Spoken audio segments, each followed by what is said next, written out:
Certain times in life separate before and after, and that seemingly ordinary afternoon was one of those turning points for me. Everything had been routine, with Danny going on another business trip. I was left alone at home. The sole benefit of his departure was the ability to make time for myself, which I had long neglected. The last 3 years of Danny's disinterest had brought me to the point where solitude felt like a luxury, and today was one of those rare treats.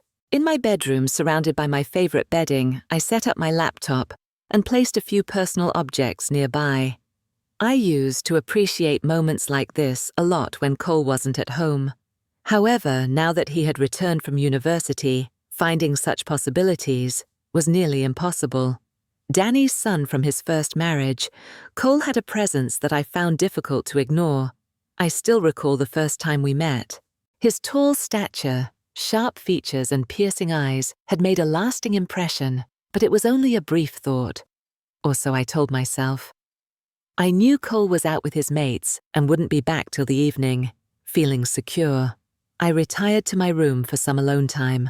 I believed I had closed the door, but I hadn't noticed it wasn't latching properly. As I started to relax, everything went out of control.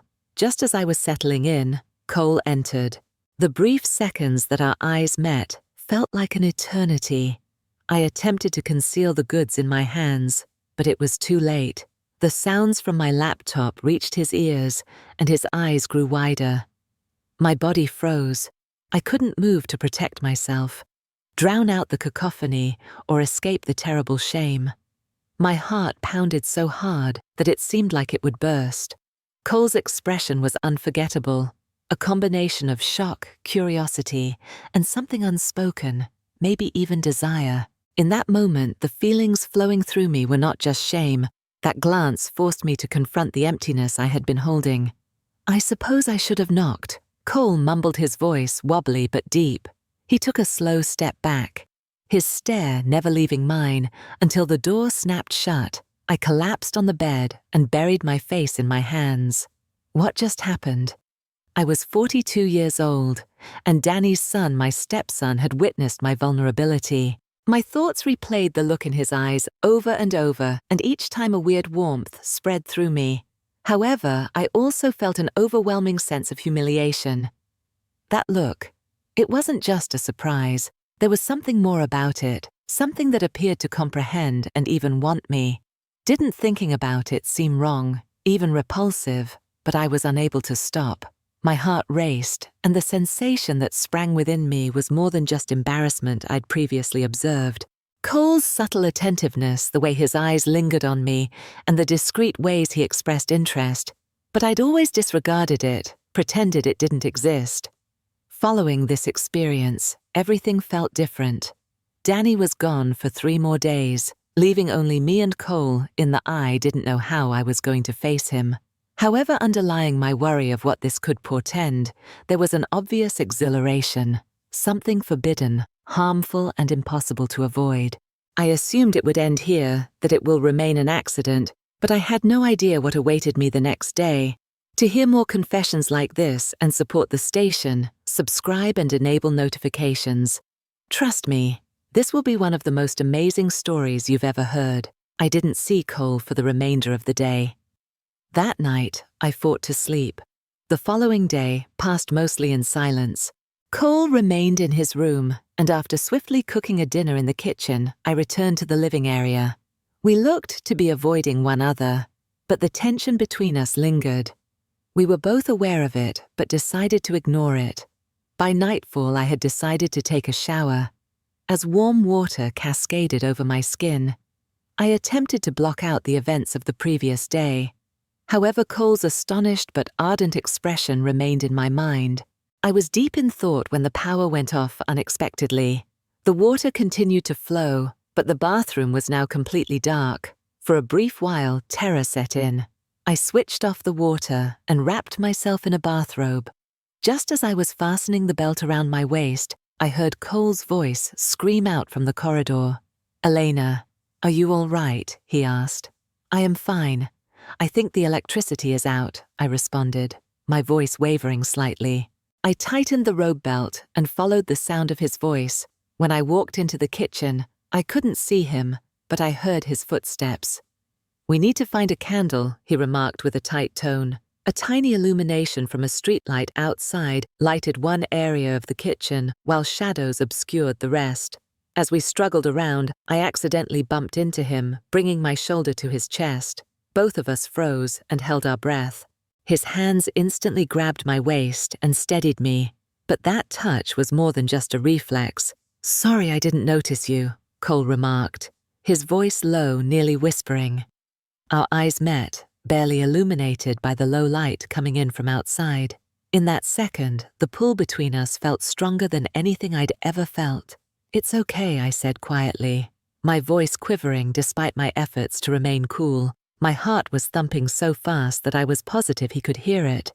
Cole's eyes shifted to my lips, his breath brushing against my face as the distance between us dwindled to nearly nothing. "Eleanor," he muttered quietly, his voice full of emotion. At that point, every barrier I had clung to appeared to disintegrate. The lights flashed back on, and we both moved away immediately, like two individuals caught in the act. Cole stepped toward the breaker box, appearing to study it, but the tension between us remained apparent and unresolved. When I returned to the living room, Cole followed his gaze, still fixed on me, but now filled with resolve. He said, "Eleanor, we need to talk." His tone of voice indicated that this would not be an average talk. My heart raced again as I sat across from him in the living room, the air between us thick and nearly suffocating. We both knew this meeting had been long overdue, and nothing would be the same afterward. Cole spoke softly, lowering his gaze. "Elena, I'm sorry for yesterday. If I made you uncomfortable, that was not my aim. When I saw the door open, I should have looked away." His voice trailed off as he strained to find the appropriate words. "But I couldn't stop myself," he confessed. Hearing this, my heart began to pound even faster, and warmth spread across my cheeks. Despite my efforts to conceal it, I nodded, trying to remain composed. "Yesterday I was so humiliated," I admitted, "but I honestly don't blame you. It's only everything about this house seems abnormal nowadays." Cole raised his head, meeting my stare with unyielding intensity. "Eleanor, you are not what is unusual. It's unusual that Danny is not present. Being so far from you." His comments hit me like a punch in the chest. I had tried so hard not to acknowledge Danny's absence, but hearing Cole speak it aloud set something off inside me. "It doesn't matter," I said quietly, my voice revealing my lack of conviction. Cole inhaled deeply and leaned in. "It matters. How can it not? Elena, you feel lonely, and it's not your fault." Tears welled up in my eyes as his words tore down the walls I had created. "Loneliness," I muttered. I thought I was used to it. But Cole's loving glance urged me to say more. "However, there are times when it feels really overpowering. I'm not sure how to handle it."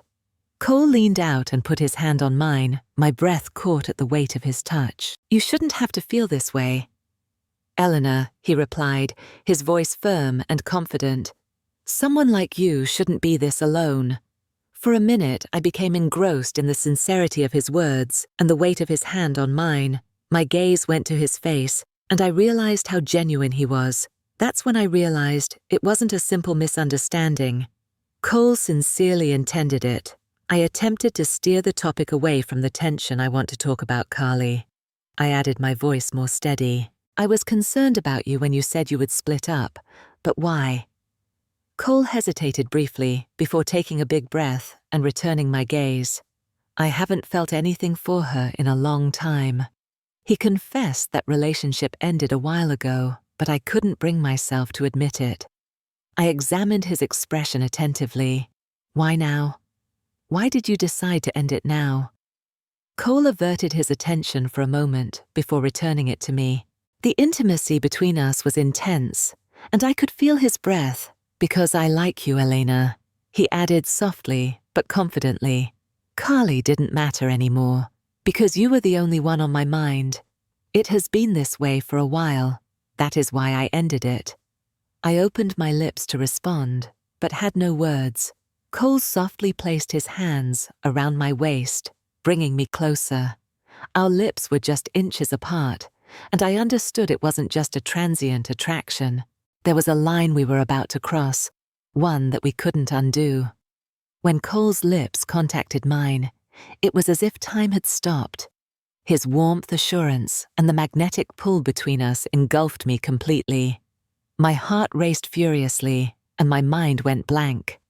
Nothing else existed save the present time with him. Eventually, the intensity overtook me, and I broke the kiss, pushing back slightly to regain my breath. Looking into his eyes, I said, I've been drawn to you for a long time, Cole. As the words left my mouth, I felt every barrier between us crumble utterly. For a minute, we were surrounded in stillness, a watershed moment in which we both considered how far we were willing to go. I locked eyes with him, took a big breath, and stood up. He appeared astonished, yet there was a hint of yearning in his expression. I can't take this loneliness anymore. I spoke firmly, my voice unflinching. I'd held myself back for so long that stopping now seemed futile. Cole placed a fierce and intriguing glance on me. I slowly unfastened the belt of my robe, allowing the fabric to drop off my shoulders and pull at my feet. Without reluctance, I approached the enormous couch in the main room. I dropped myself onto the plush cushions, lying with my body extended out. Cole did not hesitate. He removed his clothing, one by one, carefully setting them aside. Every action seemed deliberate, as if he were battling the passage of time. His knee lay on the couch beside me, and his hands held the cushions on either side of my body to support him as he leaned in closer.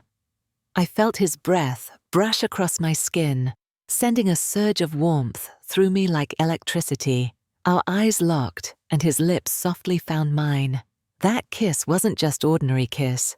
It was the release of every suppressed emotion, forbidden thought, and longing born of loneliness.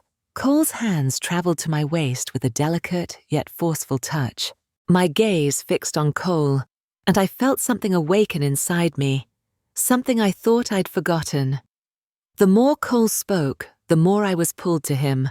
My body began to tremble, and I closed my eyes, making a loud sound. When I opened eyes, I noticed Cole's strong shoulders and instantly placed my hands against his back. His face was red, and we were both gasping. I was completely immersed in that moment, and Cole appeared delighted and full of devotion. Just as my body trembled again, I pressed my claws into his back. He appeared to love it greatly, and he let go as well.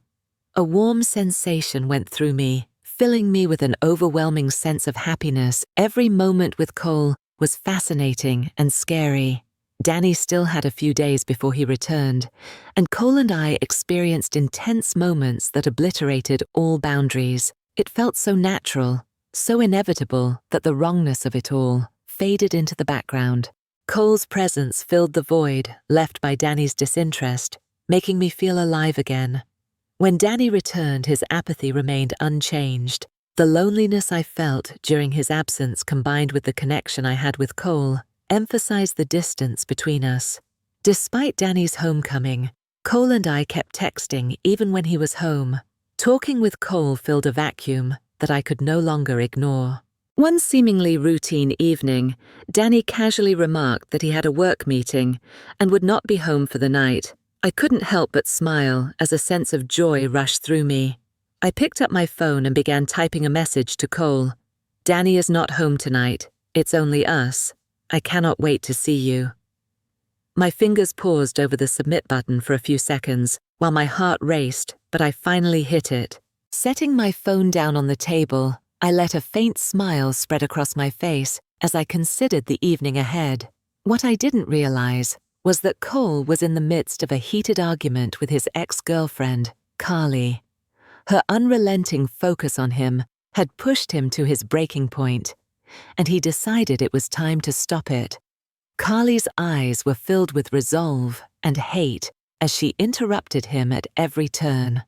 Cole told Carly, "That's enough," in a stern but weary tone. "Stay out of my life. I don't want it anymore." Cole's phone buzzed on the table, catching Carly's attention. Her brows furrowed as she caught a glance of the TV, and the phony smile she was wearing faded. I knew it. She hissed venomously. I saw you both kissing. Cole lunged for his phone, but Carly backed away, clutching it securely.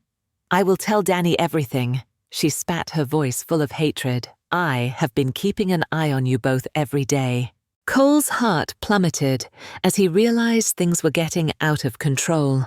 Later that evening, Cole informed me of his conversation with Carly. I spoke with her yesterday. He began with a calm voice. Nothing occurred.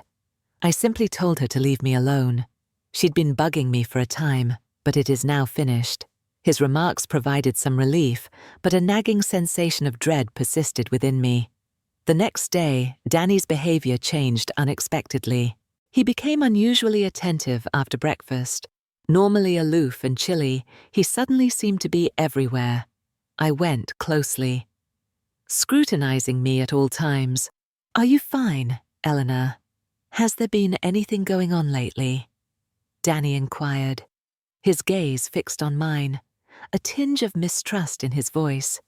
His newfound focus lasted throughout the day, and with each passing hour, my terror got more. By the evening, I had had enough. I sent Cole a message. Danny's acting seems weird. He seems suspicious about something. I'm really scared. When I hit send, the doorbell rang. When Danny opened the door, Carly's words boomed down the hall. My gaze shifted to the corridor, and I felt a shiver run down my spine as I spotted her. Carly stood there, a mischievous smirk on her lips, her gaze shifting between me and Cole. Her gaze said everything she knew, and she had clearly decided how to apply her expertise. Danny's still ignorant, inquired Carly. What are you doing here? His speech was confused, but Carly's piercing gaze never left him, as if she had perfected this moment. Carly greeted Elena with a mocking tone. Her keen look penetrated me, leaving me breathless. She cast a fleeting glance at Cole before returning to me, her grin broadening. Looks like we have a lot to talk about, she added smugly. Something inside of me crumbled in that instant. My mind was filled with crazy thoughts. What does she know? What will she say? Will she inform Danny? Is this the end of things? My hands trembled as I glanced at Cole, whose eyes reflected my anxiety. Carly, with her placid yet wicked smile, was the most dangerous presence in the room, conveying a silent threat. And that's when I realized it was merely the beginning.